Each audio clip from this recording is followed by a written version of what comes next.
Buko salad is in the house. Tara mga sis, magluto tayo ng buko salad.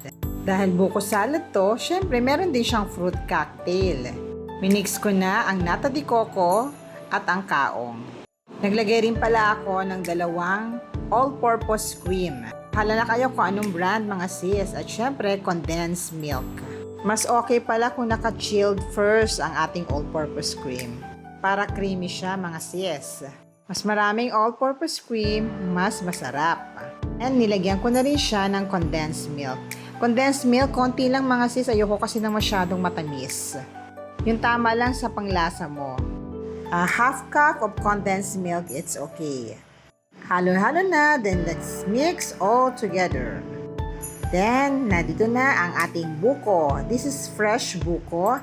Hinugasan ko pala siya mga sis para hindi siya madaling mapanis. Mix the buko sa ating mga fruit cocktail at all-purpose cream with the condensed milk.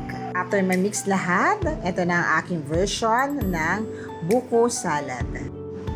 Tatabi ko na yung para sa akin. Ito na siya mga sis. Nakagawa pala ako ng 2 tab nito. Buko salad. I've made 2 tabs and 2 small container para sa akin.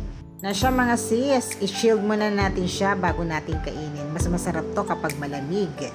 Chilled overnight, then tomorrow, ready to eat. Then, kinabukasan, ito na ako mga sis. Kinakain ko na ang aking homemade version buko salad. Wow, super sarap. Ano pang hinihintay? I-try nyo na rin. Thank you for watching.